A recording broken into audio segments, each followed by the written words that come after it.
Comment comprendre la nouvelle formule du SMIC au Cameroun qui a trois volets?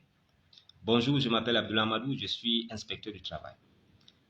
Le 21 mars 2023, le Premier ministre, chef du gouvernement, a signé un décret fixant le salaire minimum interprofessionnel garanti au Cameroun. Et l'une des innovations, c'est que pour la première fois, on a trois types de salaire minimum.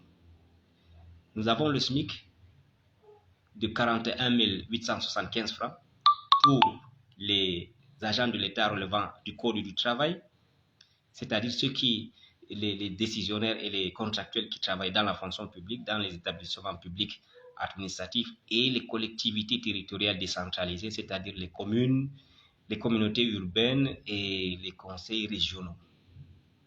Nous avons également le deuxième type de salaire minimum qui est de 45 000, cette fois-ci pour le secteur agricole.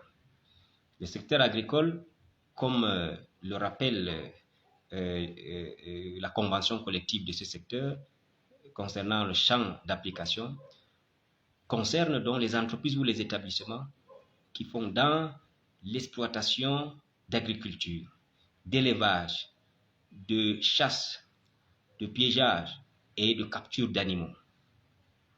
Nous avons la dernière catégorie du SMIC qui est de 60 000 pour le reste des secteurs d'activité. Donc tout ce qui reste rentre dans les 60 000, les travaux publics, le commerce, les secteurs bancaires, etc., y compris nos domestiques et personnels de maison. Quel est donc l'impact?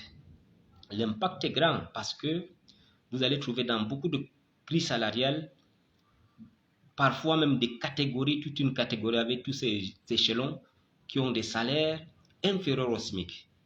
Et avec ce décret, automatiquement, tout salaire qui est en deçà du SMIC est automatiquement revalorisé, soit au montant du SMIC, soit à un montant qui est supérieur. Et pour éviter que deux personnes qui ont des catégories différentes et des échelons différents se retrouvent avec un même salaire, il serait préférable que les partenaires sociaux s'asseyent pour revoir, pour retoiletter ces grilles salariales-là. Et là, c'est un avantage pour tout le monde. Pour finir, il faut dire que le SMIC, la portée du SMIC va au-delà du salaire parce que certaines indemnisations sont adossées au montant du SMIC. Par exemple, dans le cadre de la sécurité sociale, il y a la majoration de la rente d'incapacité permanente qui correspond au SMIC. On a par exemple la pension minimale, la pension vieillesse, pour ceux qui vont en retraite. Le minimum ne doit pas aller en deçà de 50% du SMIC, c'est ce que dit la loi. Donc, pour ceux qui ont ce montant-là, ils vont voir leur pension revue à la hausse. Et sortons même du cadre du travail, dans le code CIMA, en ce qui concerne le code des assureurs, en ce qui concerne les indemnisations des victimes d'accidents de circulation qui entraînant une incapacité, ces victimes-là sont indemnisées à un taux qui correspond au SMIC. Donc vous voyez que le SMIC impacte dans beaucoup de secteurs.